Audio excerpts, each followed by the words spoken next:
तिवारी, शुरुआत सबसे पहले एक बड़ी खबर के साथ करेंगे। जयपुर से बड़ी खबर आ रही है। आखिरकार पुलिस के हत्थे चढ़ी फर्जी थानेदार मोना बुगालिया। शास्त्री नगर थाना पुलिस ने देर रात सीकर से मोना को पकड़ा है। आरपीएफ में फर्जी तरीके से एसआई की ट्रेनिंग करने पर चर्चाओं में आई थी। मोना बुगालिया फर्जी तरीके से सब इंस्पेक्टर बनकर आरपीएफ में ट्रेनिंग करती रही। विष्णु संवाददाता इस वक्त हमारे साथ फोन लाइन पे हैं। विष्णु, मोना बुगालिया जिसकी तलाश लगातार की जा रही है, फर्जी थानेदार, और अब पकड़ी गई है बताया जा रहा है।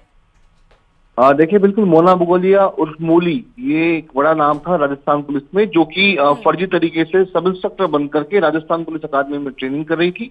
और 2023 में ये खुलासा जब हुआ, क्योंकि बैच संख्या जो राजस्थान पुलिस सब इंस्पेक्टर का बैच संख्या 48 था, उन्हीं के साथ ये खुद को सब इंस्पेक्टर बताते हुए कि उसका सब इंस्पेक्टर में चयन हुआ है, उसका उनके साथ ट्रेनिंग कर रही थी।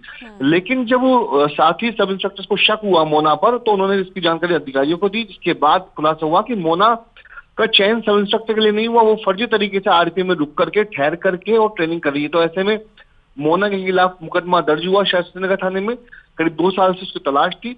और इसी बीच शास्त्री नगर थाना प्रभारी तत्कालीन दलवीर सिंह फौजदार ने जब उसके कमरे पर छापा मारा, तो वहां वर्दी मिली थी, काफी नकदी रुपए मिले थे। इसके बाद मोना को लंबे समय से पुलिस तलाश कर रही थी। आखिरकार मोना को कल सीकर से शास्त्री नगर थाना पुलिस ने पकड़ा। ये कार्रवाई महेंद्र सिंह यादव एसएचओ के नेतृत्व में एक टीम ने की।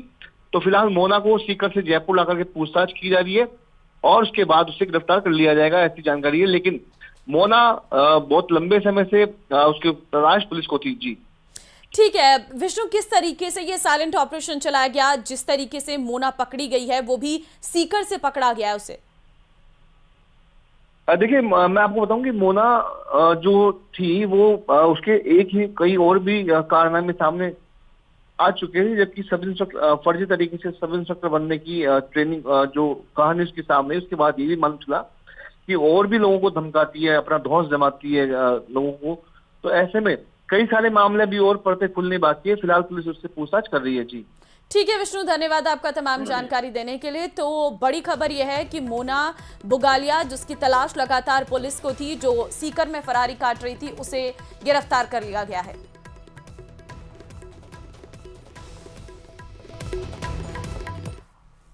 और चलिए अब खबर 1 मिनट की शुरुआत करते हैं।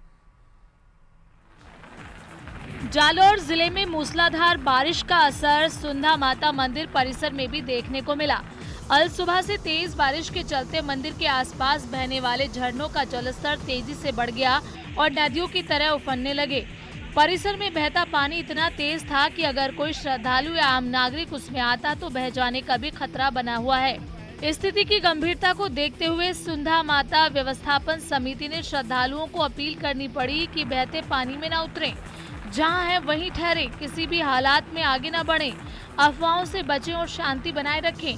तेज बारिश के चलते पहाड़ी ढलानों से गिरते झरनों ने रास्तों को काट दिया, जिससे मंदिर परिसर के भीतर फंसे सैकड़ों श्रद्धालुओं को परेशानी का सामना करना पड़ा। कुछ श्रद्धालुओं को बारिश से बचने के लिए घंटों तक मंदिर परिसर के अंदर ही रुकना पड़ा और बारिश थमने पर श्रद्धालुओं ने चैन की सांस ली। वहीं स्थानीय प्रशासन और पुलिस ने श्रद्धालुओं से अपील की है कि बारिश पूरी तरह थमने और जलस्तर सामान्य होने तक पहाड़ी रास्तों पर चढ़ाई या उतराई न करें। मंदिर में दर्शन आने की योजना फिलहाल स्थगित रखें।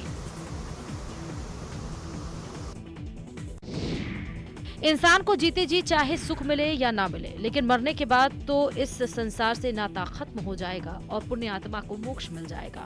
हर इंसान यही सोचता है। वहीं दूसरी ओर मरने के बाद शव यात्रा को रास्ता ही ना मिले तो इससे खराब बात और क्या हो सकती है। ऐसे ही एक मामले से हम आपको आज रूबरू करवाएंगे। ये पूरा मामला टोंक जिले का है, जहां अंतिम शव यात्रा को भी पानी में से होकर जाना पड़ा। टोंक जिले के मालपुरा में बारिश ने व्यवस्था की पोल खोल दी। यहां लांबा हरि सिंह इलाके में बारिश के बाद शमशान घाट तक में पानी भर गया। ऐसे में शव को लेकर 1 फीट पानी से होकर गुजरना पड़ा।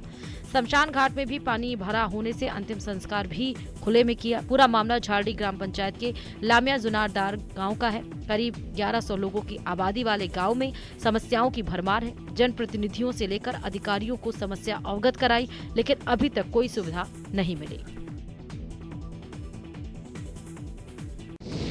धौलपुर जिले के सैपाऊ उपखंड के एक गांव में 6 ढाणियों की तकरीबन 2000 आबादी बारिश के मौसम में जिंदगी को दांव पर लगाकर सफर करने को मजबूर है। यहाँ बारिश के कारण पार्वती नदी उफान पर है, जिसके ऊपर न तो पुल है न ही कोई सुरक्षित रास्ता।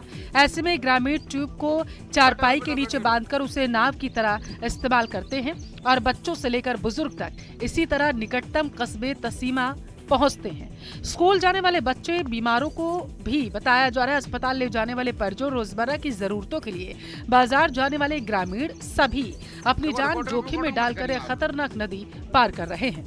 ग्रामीणों को हमेशा इसी खटोले पर निर्भर रहना पड़ता है। पार्वती नदी में जान जोखिम में डालकर नदी पार करना बच्चों और ग्रामीणों के लिए किसी खतरे से कम नहीं। हैरानी की बात तो यह कि अब तक इस प्रशासन ने समस्या पर ध्यान भी नहीं दिया। ग्रामीणों ने बताया कि कई बार नदी पर पुल या रपट बनाने की मांग पंचायत और प्रशासन से की गई, लेकिन अब तक सिर्फ आश्वासन ही मिला। ग्रामीणों ने प्रशासन से मांग की है कि जल्द से जल्द नदी पर रपट या पुल का निर्माण कराया जाए, ताकि बच्चों की पढ़ाई, ग्रामीणों की आवाजाही सुरक्षित हो सके। उत्तरकाशी के यमुनोत्री हाईवे पर स्थित सियाना चट्टी में रविवार को बादल फटने के बाद मलबा आने से झील बनी हुई है। देर रात तेज बारिश होने से झील में पानी बढ़ गया और नदी किनारे बने होटल